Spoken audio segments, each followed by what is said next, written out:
Some morning you're going to wake up and say, it's time to move along to the next destination. Hike your own hike, nomad your own nomad.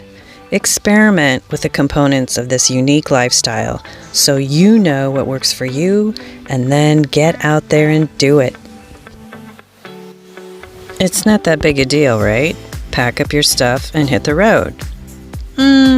There's a little more to it than that. Yes, getting all the perfect gear in all the perfect places is important and fun, but there's an art and a rhythm to when and where you're going to go next. My planning tends to fall into these three categories. Where am I going to be driving those 3 to 6 hours each day?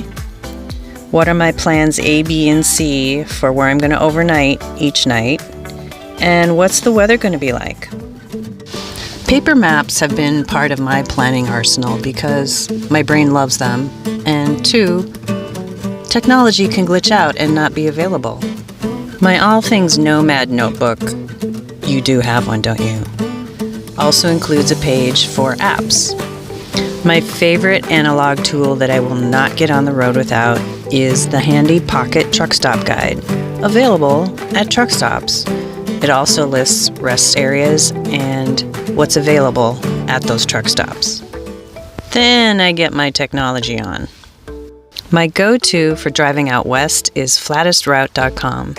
It gives me visual info for elevation and helps me make decisions about driving through mountain passes, and depending on the time of year, that's very important. The satellite layer on Google Maps is also really helpful visually, so you know what to expect and what you're going to be dealing with. I like freecampsites.net because of the trip planner component as well as the reviews, and knowing whether a site is actually still in existence. iOverlander is also a great tool. I really like the ability to filter for what it is that you're looking for. Highway Weather is also a great visual tool to help you decide when you should be in these places depending on the weather. Because weather forecasts are at best computer simulations, I like to triangulate with AccuWeather and Ventuski. Again, a visual tool for temperature as well as what's going on with the wind. When you've been driving for a while and your body's letting you know it's time for a break, Gas Buddy comes in handy for locations as well as prices for gas. If I wasn't able to come up with plan A, B, and C for my overnight spot, then I'll start going through some other apps, of which there are plenty. What I've learned from my Nomad experience so far: get to your destination well before nightfall. Finding a place to camp, boondock, or stealth park in the dark is not fun and can be quite dangerous. Shoot for a 3 o'clock p.m. arrival for a more fairy tale ending to your day.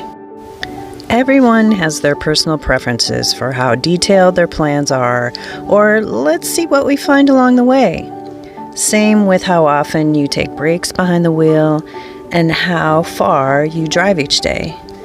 Fewer miles and more breaks help you to slow down and find your nomad rhythm. The reason we're doing this in the first place, right?